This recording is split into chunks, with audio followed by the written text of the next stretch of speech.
Did you know that when you start a new YouTube channel, you basically have two options? You can start small, or you can go for broke.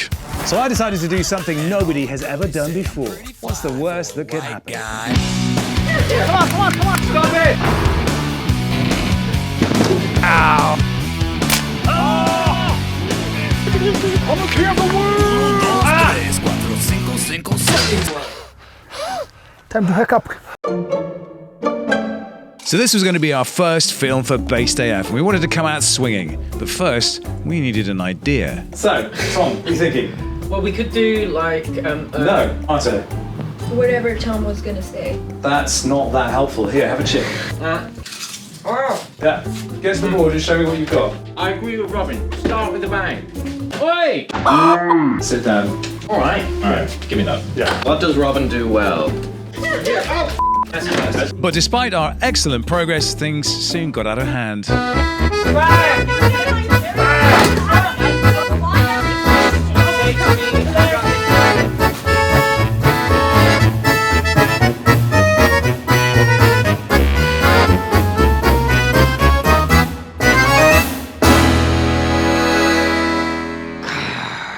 You see, that is the problem with the metaverse. Everyone gets so mad about it. They think it's stupid and lame and pointless and a scam VCs use to make themselves rich. Which is kind of true. But for me, the root cause of all this negativity is a single human whose voice and influence over this space is so massive, nothing can escape it. And that human is, of course, that's right, Cody Ko. Yes, Cody Ko, floppy-haired YouTube heartthrob, part-time rapper and satirical social commentator. Wow. This guy's ruining it for everyone. I am not sold on the metaverse. Metaverse, that's not a thing. The thing is, I get it. Everything that gets made about the metaverse and in the metaverse, it just kind of sucks. Oh, there's swag. I mean, check this out. Now let's move that thing and jump into the metaverse.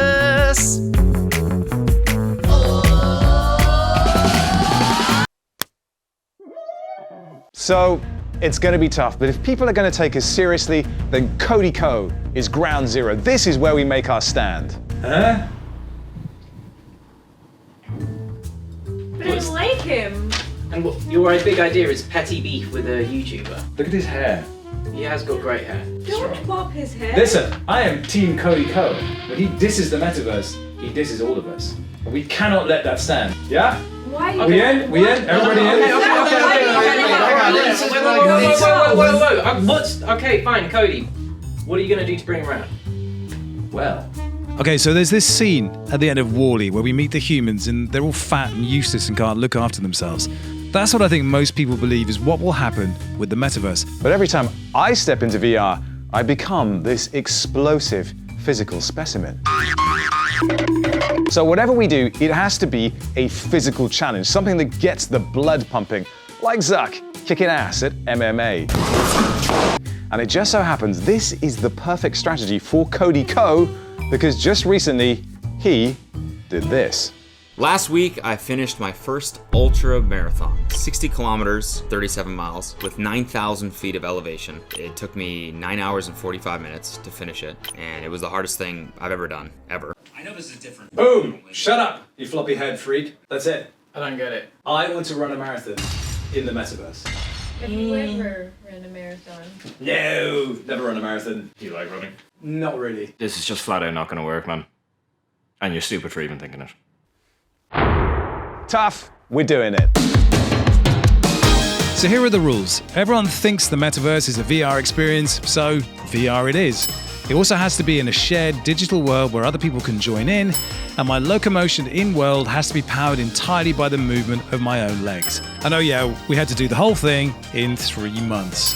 If you're talking running in VR, there's only one place to look. Ready Player One. You don't need a destination when you're running on an omnidirectional treadmill. What's crazy is that device actually exists. Now, it doesn't go very fast, but we wouldn't need it to. So we got in touch with the company that makes it, and the VR hero Thrill Seeker had also built a version of the Ready Player One setup using a treadmill made by Chinese company KatVR. It all looked perfect, so we put in an order to Kat and got planning. It turns out Thrill Seeker has also put some serious mileage of his own in on the KatVR, but he had a warning for us. Within the past few months, I ran a half marathon in Skyrim VR on the catwalk, something I definitely would not recommend. Nah, it couldn't be that hard.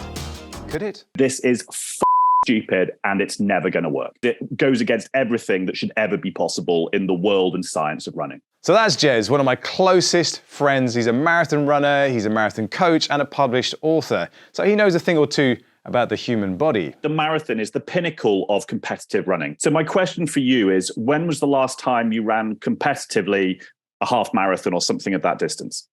Never. Never. 10K? Never. 5K? You're doing this in VR. You're doing this in the metaverse. This isn't the same as running down the street. You're adding several layers of difficulty and complexity to this. Now, you're not even doing this on a solid surface. You're basically doing this on ice skates, which is so absurd because it undermines the biomechanic principles upon which running happens. I'd actually called him up for some advice, but as we were talking, things got more and more, well, terrifying. The marathon is a particular distance that is in excess of our physiological ability to run. This is why it's spectacular. This is why the marathon is famous, because it killed the first man to ever run it. That's what it does. It kills you. Where the headset's just basically going to be wearing through horrifically, skidding along like some kind of demented chicken. Bone and muscle on the floor, needing to be taken away in an ambulance, bleeding nipples. You know, literally the nipples have pretty much come off, having the worst experience of your life and ending up needing medical assistance. So this perhaps would suggest to you that you need to start taking this seriously. Bleeding nipples? I love this one. What's the one thing that I can do that'll give me a small chance of success here? You need an absolutely phenomenal aerobic base. Jez said we needed to take it seriously, so we did. First step, figure out how bad my aerobic base actually was. So here we are, Robin's getting full MOT, trying to figure out whether he's in as good a shape as he thinks. By taking blood samples and pushing me to run faster and faster on the treadmill, the science bods could give me a clear picture of the work I needed to do. And it wasn't good. So on the plus side, my VO2 max, or the maximal oxygen uptake from the air you breathe in, was actually pretty good, but my aerobic threshold was nowhere near where it needed to be. So what was I going to have to do to get it there? This is acquired by running relatively slowly just for hours and hours and hours. So to pull this off, we were going to have to go full techers on the training. Bluetooth VirtuFit treadmill, which we connected directly to Zwift, the 3D virtual world where you can run or cycle with other people. Zwift blew up during the pandemic, and it's not far off being a kind of metaverse in its own right. I also learned about sports nutrition, which is disgusting, by the way. I got myself a pair of proper marathon running shoes, the Brooks Adrenaline GTS 22, tracked my heart rate with a polar monitor, and my foot cadence with the Zwift pod. And then I just started pounding the crap out of that treadmill, using short, little choppy strides to simulate what it would be like on the KatVR, and honestly, I was crushing it. Look at the sweat on that sexy beast. Cody Ko would be toast. Ow! Ow, ow, ow. Ankle's gone. Classic. I'd gone out too hard and got injured, and the thing is, I'd also been warned. So you are going to be on a knife edge in terms of getting injured, just trying to catch up and get yourself fit enough in the tiny amount of time you've got. Stupid ankle. Ow. I had the fear yesterday. This is a really long way. Really long way. I don't really know if I'm going to make it. But there was no time to wallow in self-pity, because just then, a very large package arrived. He's literally just dumped it on the sidewalk. I don't even know if we can get it in the door. What's the solution? We open it up, we take it piece by piece.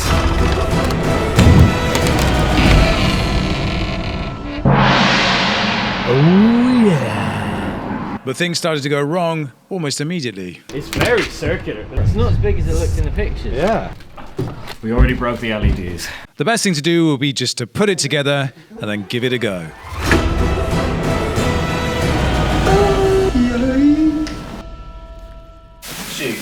Okay, so I've got to put these on, do I? So this is the thing about the KatVR. It's got like this skiddy platform that you stand on, but in order to make it work, it's not actually a treadmill. It's like what they call a slide mill. So you have to put these very fetching slip-on, slidey things. Check this out. This is basically just plastic and a bit of felt. There's no flex in that. That's what it feels like. Let's strap me in. I don't really know what I'm doing here. We suck. Oh, it's Velcro.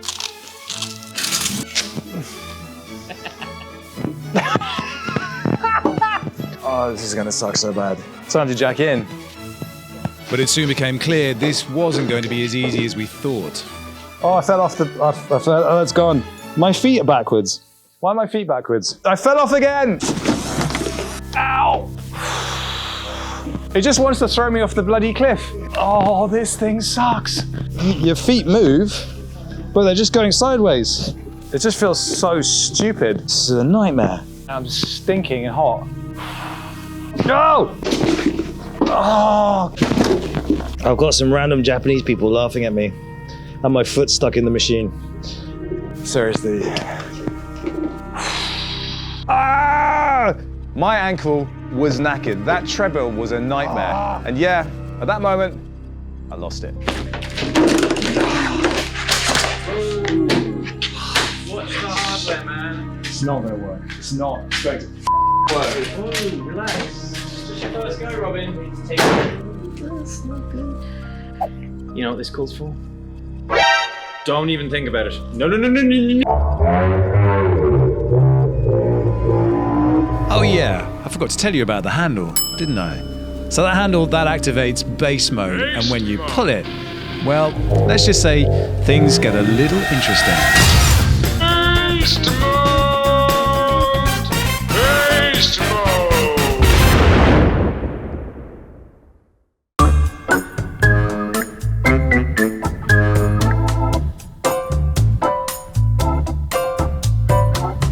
Ah, that's better. Space to breathe, space to run, space to become the world beater I was always meant to be.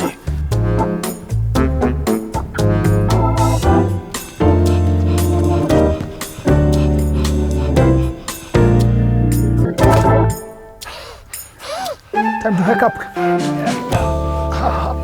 That's Coach Ruben, and we've come all the way to the Iten High Altitude Training Center in Kenya, so I can be schooled the right way in the mystical art of marathon running. You have to do what Kenya doing. Okay. So, yeah. Wake up very early in the morning, run, sleep. Kenya, we normally say run, sleep. Run, sleep. Run, sleep. So Yeah. if I, all right, okay. This is good. I'm loving it so far. Yeah. So with the sleep portion successfully completed, it was time to run. And man, did he work me good. Come on. Go. Come on. High knees, come on. How many more? Are we done? Yeah, we still have some. I'm coach here. You said one more. No, we still have to do something. Used to run through the money, now I'm too old. While this was all going on, my loyal team was doing their part to ensure the success of the mission. Yeah, whatever. The training was going amazing. Coach Ruben clearly believed I had the goods. Yeah, boy! After all this, do you actually think that he can do this? No. I knew it. So while the others worked even harder on their tourism skills, TikTok at the equator. Thank you. I hit the roads around E10 to show them all just how far I'd progressed. Where are your ligaments from? I have no idea. I was just thinking, like, Aaron's going to give me so much. Hey guys, check it out. Aaron is dressed like the guy from Unbreakable. But my ankle is apparently made of elastic, and after some final motivation at the gym, we retired to the sauna, where I had another idea. There is a problem. It's this guy. This is what it's all about. Tell me, what did he run? What did he run, Thomas? He ran 36 miles. Exactly. Which is what exactly? That's right, Cody Ko didn't run a marathon, he ran an Ultra marathon. And if we were going to get his attention, we would have to do the same, which predictably didn't go down well. Ultramarathon training. Let's go.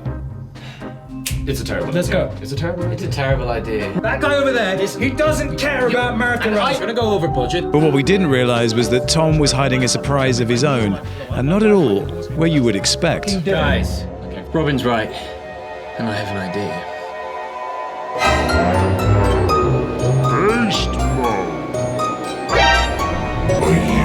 Tom's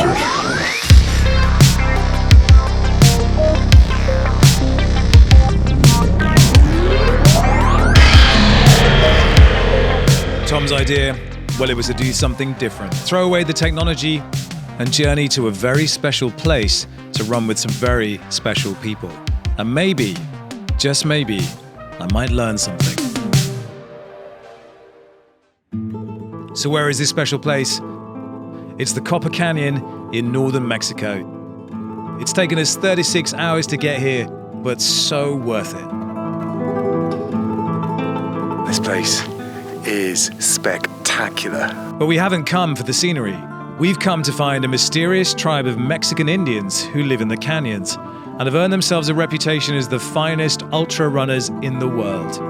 They are the Tarahumara, and today we're going to run a race with them. I'm the king of the world! The tribe are hidden away along a rocky dirt road in the canyon. Yep, we're on the roof of a 4x4 traveling through the forest.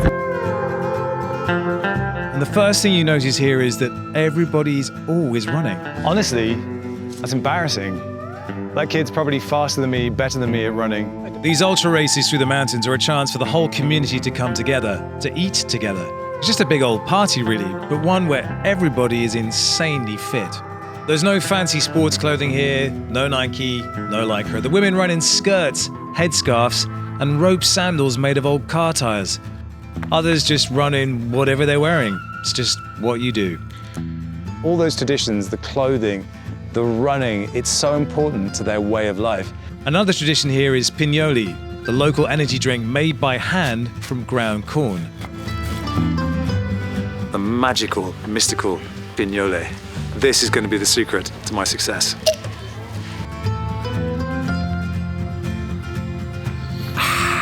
And that old lady, don't underestimate her. She's the most successful ultra runner ever from this part of the world.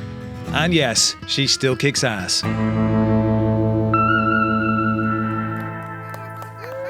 But we were here to see a race, and here's how it was going to go down. It was going to be a women's day-night race, slapping a 2-kilometer route through the trails. Now they do things a little differently here. It's a team race with both sides required to carry a special hoop the whole distance. Now for most of the race they can carry it, but for the first few laps they have to flick it with a stick, which they hold on to for the whole race. And like all spectator sports, they do like to keep it interesting. Okay, so we're now getting down to the exciting part. Their bellies are full of food, which means it's time for betting. You'll see a group of ladies over there looking at some skirts and some other things. What they're going to be doing is betting on the result of the race. 2 groups competing against each other. Now sometimes they bet cows, goats, sheep, livestock, anything really. But today, there's mainly skirts. And what happens when the team wins is all the spoils are shared amongst the group. And we are going to get a little bit of that action ourselves. Ankila? What's your name? SuperMassive. With all the bets in, it was time for the race to start. And like an idiot, I thought it would be a good idea to tag along. And with all the training I'd done, this should be a breeze. Still on the first loop. It's getting tough, made no mistake. And this terrain, it's brutal. I'm already out of breath, I haven't done anything. It's rocky, it's slippery, goes up and down, and we're at altitude, so I've been going for about 5 minutes, and I'm pooped. So I immediately abandoned and got on with some more important business. So let me talk to you about these rocks. These rocks, your toe, ouch, and these ladies are running in sandals, little thong sandals, yes I said thong, they go in between your toes, no protection. They're so effing badass. I feel like a weakling compared to this, but there's one thing we should say here. We are not skimping on our preparations to show that floppy-haired Cody Ko what this is all about. We were supposed to have abandoned the technology, but the local kids had caught sight of the VR goggles and insisted on a demonstration. Yeah, Zuckerberg. Is this what you had in mind for your big, the Metaverse is going to take over the world? Is it? Let's go find out. ¿Está bien? Okay.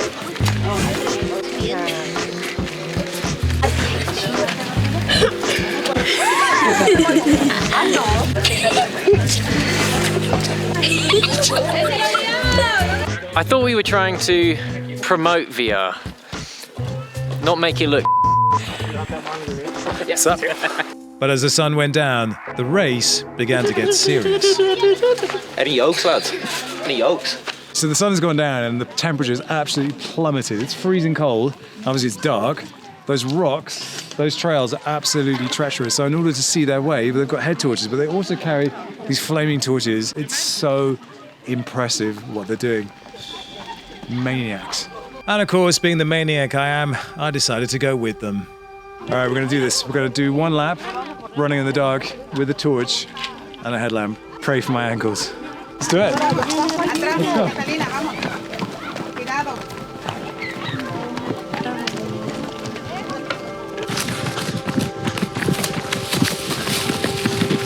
Just going up an uphill section with the team in front of me, trying to see the path ahead.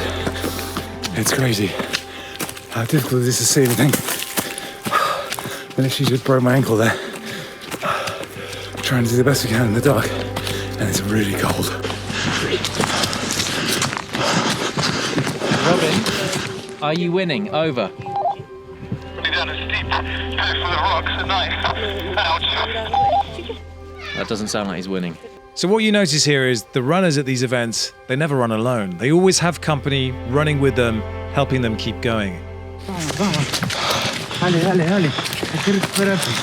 That voice you hear, that's Carlos, a local teacher and legendary runner in his own right.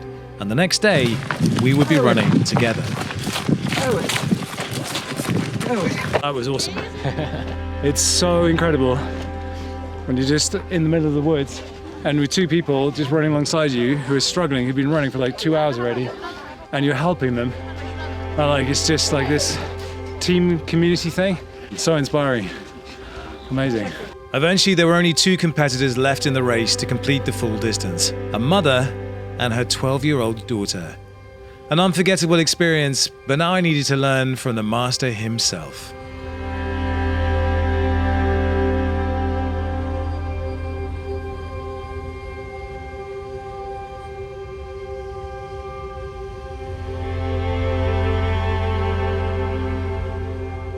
Uno tiene que ir pisando firme, ¿verdad? Absorbiendo esa energía, concentrarte, ser un solo con la naturaleza, más que nada, es pegarte a ello, ¿verdad? Pegarte a la tierra. So yeah, that was pretty humbling. Carlos knows this area like the back of his hand. He draws his inspiration from the very earth that he's running on. The earth that I'm running on is a metal bowl with lubricant and some stupid plastic shoes.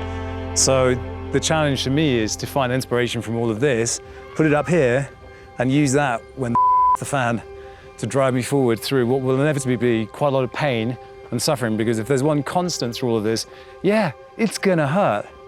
But last night I did get a sense of that weird spiritual thing. It becomes incredibly zen when you're just running along with people and nobody's speaking, but you just have this feeling of being connected to the thing you're running on. And I gotta find a way to create that same feeling inside VR as we have here. And if there's one thing that VR is good at, it's creating a sensory experience that can envelop you and make you feel something. And hopefully, with this, that is what we shall do. It was time to take everything we'd learned back home and get down to business. So we got to work. It's so sketchy! Oh gosh, this is gonna be so nasty! We had a device for moving in VR. Now we needed a platform to build a world in. And we had a few criteria. It had to be VR ready, widely adopted, and free to build on. No rent-seeking, overpriced land here, please. Imagine, there was only ever one choice, VR chat. With over 25,000 community designed worlds to explore, easily accessible through portals, it's probably the closest thing we have right now to the metaverse of Ready Player One. You can be whoever you want to be, and let's be honest, things do get pretty weird. But we will be able to invite other players from anywhere in the world to join us in the game. And without that, for me, it wouldn't count as the metaverse. Most importantly though, for us, the SDK is Unity-based, so we could build our marathon world in a well-supported, mature game engine as well. The biggest challenge will be keeping the size of the game world small enough to keep it from glitching out when more people join me in that world. And yeah, we kind of failed at that. Oh, bouncing. So the plan was to build a giant loop with 4 worlds stacked on top of each other like some kind of weird layer cake. And those could be triggered by an operator in a hidden control center. We had jungle, Wild West, city, and mountains. So they could be triggered to transition seamlessly while I was running. It would just kind of like rise up through the floor on you. Easy. So while the devs were building that, I got on with training. It's time. Except that somebody went and got bronchitis, which in no way had anything to do with that sweat lodge in Mexico. That was brutal. No way at all. So I'm going to drink this rancid lemon drink and see if there's some small piece of me left inside that actually wants to come out and do shit. I was very, very, very sick. I couldn't train, I couldn't breathe, basically. Totally sucked. And I lost about 3 weeks training to illness. And the thing is, it was actually starting to dawn on me how hard this was actually going to be. I don't really know what to do here, because like, it's such hard work. First, we had to get the KatVR to play nice with VR chat, dial in the settings to work for us. Next, we had to figure out how to map my real-world movements to the game world so we knew how far I was actually traveling, which is harder than it sounds. We've got into VR, back to the PC, into VR, back to PC, like the whole day. And then we could tune the game's speed and make each loop a workable and crucially knowable distance. And we knew from training on the regular treadmill that my optimal speed was 9 kilometers per hour. We also knew I was averaging 162 to 168 steps per minute for like a really long time. So we ordered a stride power meter, strap it to my feet, run on the treadmill, and see if the measurements actually map together. Now, a marathon is 42 kilometers, so doing the maths, it should take around 5 hours. Fuck me. Now, I could already feel the KatVR playing havoc with that dodgy ankle of mine, so ow. I decided to do all my remaining training on the regular treadmill. I just hoped that things would be all right on the day. Fucking sucked. All right, so there were so many ways this was gonna suck. There would be the chafing from the KatVR belt. Strap me in. Bleeding nipples. The plastic slip-on shoes. You start to really hate these things after a while. Not to mention the fact that, above all else, I had to run a really, really long way. I feel like a fucking baby deer. Probably my biggest fear was what that VR headset would do to my face over that longer period with sweat and the constant bouncing. It gets sweaty. Just oceans of your own stank steaming up the lenses and soaking into the facial interface. But fortunately, while we were putting this all together, a new contender arrived. Yes, the latest, greatest addition to the Quest family, the Quest Pro. A thoroughly confusing piece of tech. Some of the most mind-blowing features I've ever seen. But crucially, Zuck himself was making a big noise about it being great for sport. Still better even than the Metaverse. But was it? Wish me luck. The interface is open, so there's nothing here connecting to your face, which should make it, well, the ideal headset for the run. That actually felt pretty good. So this was it, Marathon Day. And here's how it would go down. I wasn't just going to run. This was going to be a race between me and the greatest YouTuber community in the world, the Based Heads. The maniac, hardcore super fans who make all this work. I see you, fam. Big love. So we set the Based Heads a challenge. Could they pull together $100,000 in charity donations before I finished the marathon? Now, the charity in question was Great Ormond Street, an amazing children's hospital in London. And to make it a bit easier, I'd done a little deal with the Phantom Foundation to match every dollar donated up to $50K. So really, they only actually needed to raise a measly $50,000. But what would happen if they didn't? So getting everything ready for the live stream was crazy. It's going to be absolutely absurd. Everything was breaking. What? New computers we'd ordered didn't work. And worst of all, the VR chat world we've been racing to fix all day didn't work properly. What are we doing? In fact, we didn't even have a build with half an hour to go. But somehow, we managed to salvage a workable instance, get it loaded into VR chat in time. Well, if the man is shitting himself with 7 minutes to go, we're exactly where we thought we would be. Yeah. And then, well, off I went. All the training, all the injuries, all that hard work would come down to the next 9 hours. It was all going great. And then, oh crap. Bouncing, bouncing, bouncing, bouncing, bouncing, bouncing, bouncing. I started bouncing. And then literally everything went wrong. I was underneath the world. I definitely wasn't running. It had all gone to shit. I'm not going anywhere! I'm running, but nothing's happening! It's too looby! We'd never actually been able to test the game under load, just with one person. And something about the world switching mechanism, coupled with the fact that there were other people in that world, was causing the whole thing to completely flip out. So the only fix was to switch worlds the moment the glitch happened, and it would usually sort itself out pretty quickly. Now the team could see how far I'd run, but after the glitches started happening, I literally had no clue. Fortunately though, there was a lot to keep me distracted. Get your Nerf guns ready! Oh, watch the face! You human being! Get him in the dick! Shoot him in the dick! Oh, it burns! Stop it! Man's got shit to do! Oh, it was really good. That was really good. If he does vomit, hopefully we'll be able to capture it in slow motion and play it down. It's almost like it seems. Where are we going? So, the whole time we were doing this, the fundraising was actually doing amazing. The donations were flowing in, and some were pretty damn chunky. We just had 2 1 ETH donations. Oh, yeah! We even had a 6 ETH donation from Lobsterdan. It's a lot. In training, the longest I'd ever run for was 2.5 hours. My first stint on the cat was 4 hours, and I was really starting to feel the pain now. I couldn't actually feel my toes anymore. And when I got off the machine, I could barely walk. My feet were so mashed up. After a touch of lube on the old device there, Time for some rubbing. You're giving him extra steps. I got back on and kept up the punishment on my knackered feet. Now, our goal was raising 100,000 before I completed the distance, but by this point it was becoming clear to the team that wasn't going to happen. You see, this is what I was dreading more than anything else, because we had a plan, a really horrible plan.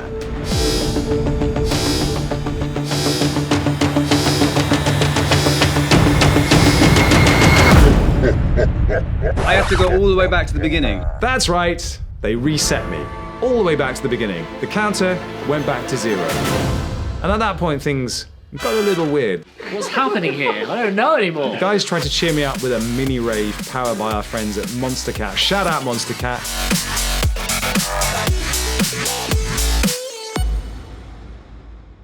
But there was no getting around the fact that this was going to be a very long night. And like those amazing women in Mexico, I had my posse with me the whole time. Beaker, the 8-foot punk, Aurora, the bunny girl, Jarcia, Daedalus, and of course the cactus photographer. These guys were absolute heroes. But the donations, unfortunately, had dried up, and we were still a long way short of our target. All that training for this moment, but the voice I kept hearing was Jez. Respect the distance.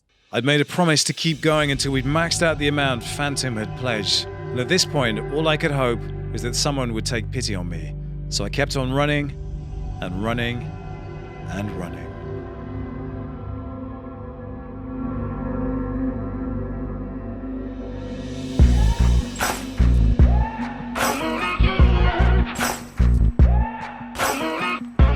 Oh yeah, that's right.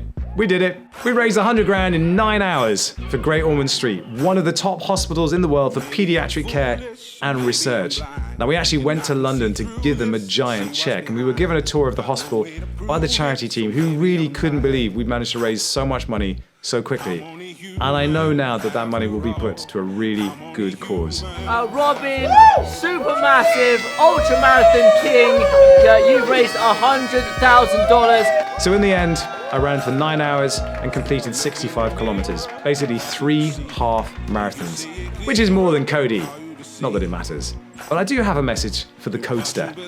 Web3, crypto, the Metaverse. No, they're not perfect. But in this case, me, the Metaphon, Great Ormond Street, you'd have to be a pretty calloused soul to deny we did a good thing. And that Mr. Ko, Mr. Cody Ko, is why the Metaverse isn't as lame as you think. Do what I can, don't put the blame on me. Don't put your blame on me. Somebody get that guy some ice! Some fries! He needs some fries! Get the man fries. I need a shower. Oh yeah, he's a sweaty, broken man, but fair play, he's running an ultramarathon, so what a legend.